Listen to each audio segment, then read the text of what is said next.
Hi, and welcome to the show. I have a great show for you tonight.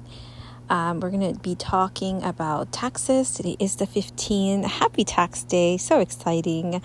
And we're also going to be talking about a few other things. So let's get to it. Episode number 8, Education Changes. English learners and homeschool costs. What parents should do or should know. What happens when support system in education start to change, especially for students learning English? And also, can homeschooling actually be a tax write-off? Let's talk about both because these are questions parents are asking themselves right now. Hi, and welcome back to my channel. My name is Cindy, and I am a licensed teacher and homeschool consultant, helping parents create meaningful, child-centered learning experiences. You're using a child-friendly approach. And as always, this channel is for families who want to homeschool. I'm not here to convince anyone. I'm here to support you. So remember, this is a journey. And along the ways, we always get a little nervous and we have questions. And we naturally find ourselves looking at the news and ask ourselves, are we doing the right thing? So I want to talk about a recent article discussing how the U.S. Department of Education is moving to shut its office for English learners.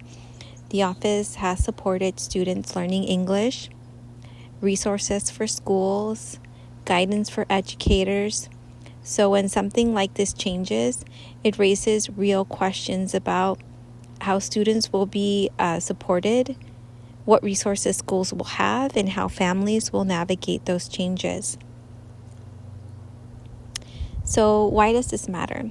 For families, especially those with children learning English, this is important because language support affects confidence, communication, access to learning, and when systems shift, families often have to move in more, and they need to step up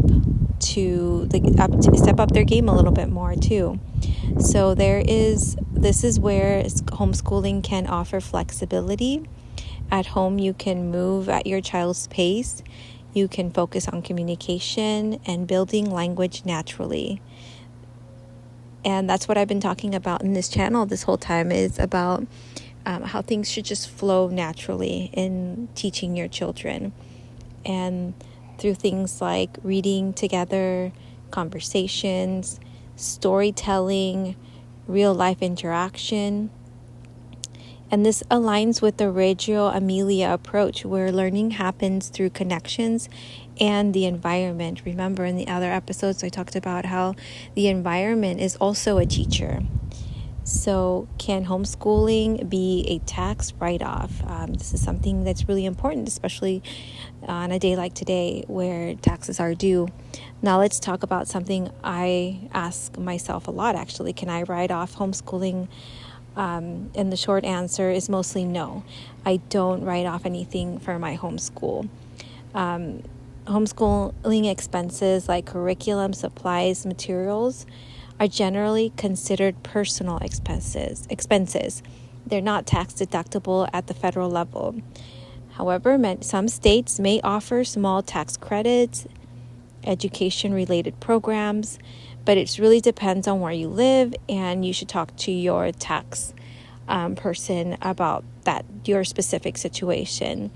So the best thing you can do is to check with a tax professional for your specific situation. But for myself, I don't, and I'm okay with that.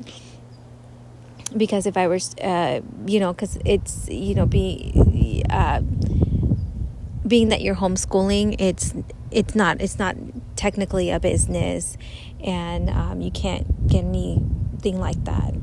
So we need to keep this in mind, and I want to be clear that I'm not a tax professional, and this is not financial advice, but I want parents to have a realistic expectation when starting homeschooling, that a lot of it comes out of pocket, because while homeschooling gives you flexibility, it does come with a financial responsibility.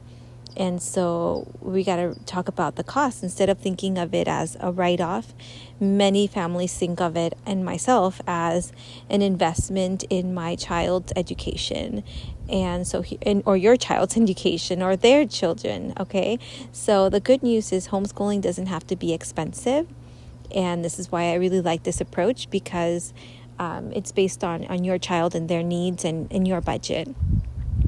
And you can use things like the library, any free resources, and everyday experiences as learning. And so things like reading together, using the environment, and accessing community resources can all go a long way without these high costs. So before we continue, I want to take a moment to thank you for being here and supporting Bright Minds Academy. If this content has been helpful to you, you can support the channel with a $1 donation to help keep these resources available for families like yourself. You can also visit the website and click on the support the show. I also offer one-on-one lessons in reading, math, science, and more. Small group classes, parent consultations to help you build your homeschool with confidence. And all of this is through Zoom. So if you need support, you don't have to figure it out alone. And don't forget to subscribe so you don't miss out on any future episodes. So at the end of the day, education systems will change, policies will shift, and resources may come and go. But one thing that stays the same is your role in your child's learning experience. Whether it's through homeschooling or being more involved at their school, you have more influence than you think. So again, if you like this video, don't forget to like, subscribe, turn on the notifications, and if you want to support this channel, go to my website and support there. Thank you for being here, and I'll see you in the next episode.